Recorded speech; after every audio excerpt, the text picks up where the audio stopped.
सभी भक्तों को श्री शिवाय नमस्तुभ्यम। हर हर महादेव। ओम नमः शिवाय। जय महाकाल। शिवाय नमः। ओ क्षमा करना, चम्हाई आ गई। तो आज हम आपको बताने वाले हैं होलिका दहन के दिन प्रदोष काल में करने वाले उपाय। आप सभी जानते हैं कि 13 मार्च को होलिका दहन का दिन मनाया जाएगा और 14 मार्च को रंगों की होली खेली जाएगी। तो 13 मार्च को जब होलिका दहन होगा तो 13 मार्च के दिन होलिका दहन वाले दिन आपको जलती हुई होली में करने हैं ये कुछ विशेष उपाय, जिसका वर्णन हम आज आपको करने वाले हैं। ये उपाय यदि आप करोगे होलिका दहन के दिन तो आपके जीवन से दुख समाप्त होगा, रोग समाप्त होगा, तकलीफ समाप्त होगी, धन से संबंधित समस्याएं समाप्त होगी। तो जो हम आज उपाय उपाय बताने वाले हैं, आप अपने अनुसार अपने जीवन की तकलीफ को समाप्त करने के लिए, कि जो भी आपके जीवन में तकलीफ है उसको समाप्त करने के लिए उपाय कर सकते हैं। तो सबसे पहला उपाय जो हम आपको बताने वाले हैं वो नज़र के लिए, कि मान लो आपको ऐसा लगता है कि आपके घर पर, आपके व्यापार वाले स्थान पर या आप पर स्वयं पर किसी की नज़र लग गई है या आपकी तबीयत ठीक नहीं रहती है। तो इसके लिए जलती हुई होली वाले दिन यानी कि प्रदोष काल में आपके ऊपर से या तो आप राई ले लीजिए जो आपके घर में मिल जाएगी, या फिर खड़ा नमक यानी कि जो साबुत नमक आता है, जो कि पिसा हुआ नमक नहीं होता, खड़ा जो नमक आता है वो ले लीजिए। उस खड़े नमक को लेकर और राई को लेकर, दोनों में से कोई एक लेकर, घर पर आपको ऐसा लगता है तो घर पर से घुमा लीजिए 7 बार। व्यापार में लगता है तो व्यापार वाले स्थान से 7 बार घुमा लीजिए। और यदि आपको लगता है कि आपके स्वयं के ऊपर है तो आप 7 बार घुमा लीजिए। और जो भी आपने लिया है, चाहे नमक लिया है चाहे राई ली है, उसको जलती हुई होली के अंदर डालकर आ जाइए। आपके ऊपर से नज़र की कोई तकलीफ है, कुछ भी समस्या है आपके जीवन में, या आपको ऐसा लगता है कि आपके ऊपर नज़र है, वह समाप्त हो जाएगी। दूसरा उपाय जो नौकरी के लिए है। व्यक्ति बहुत मेहनत कर रहा है पर उसको परिणाम नहीं मिल रहा उस तरह का जो वह चाह रहा है। बहुत प्रयास करने के बाद भी रह रहा है, तो वह एक सूखा नारियल आता है जटाओं वाला, उस एक नारियल को लेकर अपनी मनोकामना बोलते हुए, नौकरी की कामना बोलते हुए, उस सूखे नारियल को जलती हुई होली में डालकर आ जाए। और जलती हुई होली में भी कब, जब होली पूरी तरह से जल जाए। जैसे अब पूरी होली जल गई रात्रि भर, अब सुबह सुबह केवल कोयले रहते हैं जो जलते रहते हैं, उसके अंदर आपको वो जो श्रीफल है यानी कि जो नारियल है, श्रीफल है सूखा हुआ, वो डालकर आना है।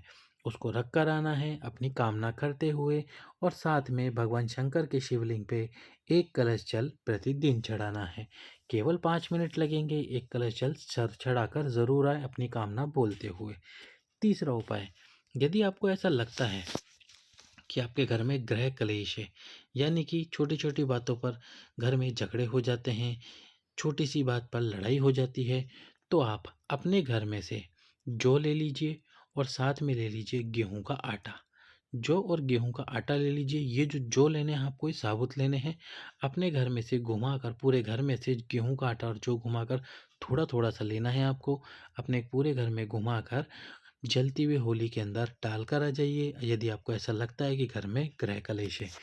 इसके बाद में यदि आपको ऐसा लगता है कि आपके जीवन में सफलताएं नहीं मिल रही है, आपको सफलता प्राप्त नहीं हो रही है, तो फिर आप 5 गोमती चक्र ले लीजिए, 5 पताशे ले लीजिए, और साथ में ले लीजिए 5 कोड़ियाँ। ये 5 5 5 लेकर आपकी कामना बोलते हुए आप इन सभी को जलती हुई होली के अंदर डाल दीजिए। आपकी जो कामना है, आपकी जो मनोकामना है, और जो आपको सफलता नहीं मिल रही है, वह सफलता मिलना भी प्रारंभ हो जाएगी। अब हम बताने वाले हैं अंतिम उपाय जो सभी समस्याओं को समाप्त कर देंगे।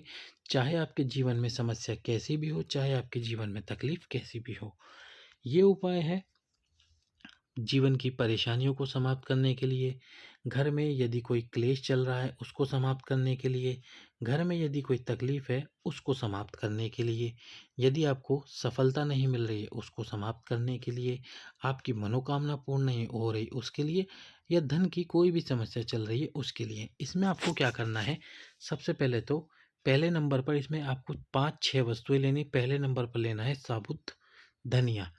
जो धनिया आता है पिसा हुआ, पहले साबुत होता है, फिर उसको पीसा जाता है। तो वही साबुत धनिया ले लेना है आपको, जो धनिया हम घर में किचन में काम में लेते हैं, वही धनिया लेना है साबुत थोड़ा-सा। थोड़ा-सा लेना है आपको खड़ा नमक, यानी कि जो नमक पिसा हुआ नमक नहीं हो, नमक के जो डगले आते हैं यानी डले आते हैं, वो ले लेना है नमक। खड़ा नमक ले लेना है। तीसरे नंबर पर लेनी है आपको राई, जो घर में किचन में आसानी से मिल जाएगी, राई मिल जाएगी। एक छोटा-सा टुकड़ा लेना है आपको गुड़ का। क्या लेना है? गुड़ का। गुड़ का एक छोटा-सा टुकड़ा ले लेना है और इसके साथ लेने हैं साबुत मूँग। साबुत मूँग ले लेने हैं, जो मूँग आते हैं वो साबुत मूँग ले लेने हैं और इसके साथ ही आपको लेने हैं कच्चा सूत। थोड़ा-सा कच्चा सूत ले लेना है आपको। कच्चा सूत वो जिससे माताएँ बहनें परिक्रमा करती है, वो कच्चा सूत ले लेना। अब इन सभी वस्तुओं को, कौन-कौन सी वस्तुओं को? जो सभी वस्तुएँ, ये जो सारी वस्तुएँ हमने स्क्रीन के ऊपर लिखी है, ये सभी वस्तुओं को अपने हाथ में लेना। अपने हाथ में लेने के बाद में ये जो आपका घर है, इस घर के अंदर घुमाना शुरू करना है। जैसे आपको पता चल जाए कि होलिका दहन शुरू हो चुका है, ये आपका घर का मुख्य द्वार है, तो यहाँ से घुमाना शुरू करना है इन सभी वस्तुओं को और अपने घर में लेकर चलना शुरू करना। केवल बाथरूम और टॉयलेट वाले स्थान को छोड़ देना। इसके बाद में घूमते हुए आकर वापस इसी स्थान पर जाना, अपने घर से बाहर निकलना मुख्य द्वार से और जहाँ पर भी होलिका दहन हो रहा हो, उस होलिका दहन में ये सभी वस्तुएं डालकर आ जाना। आपके जीवन से सभी समस्याओं का समापन हो जाएगा जब आप ये उपाय करके आएंगे। तो कोई और उपाय ना कर सके, ये अंतिम उपाय अवश्य ही कर कर आए। सभी भक्तों को श्री शिवाय नमस्तुभ्यम। वीडियो को लाइक करें, चैनल को सब्सक्राइब करके वीडियो को शेयर करें।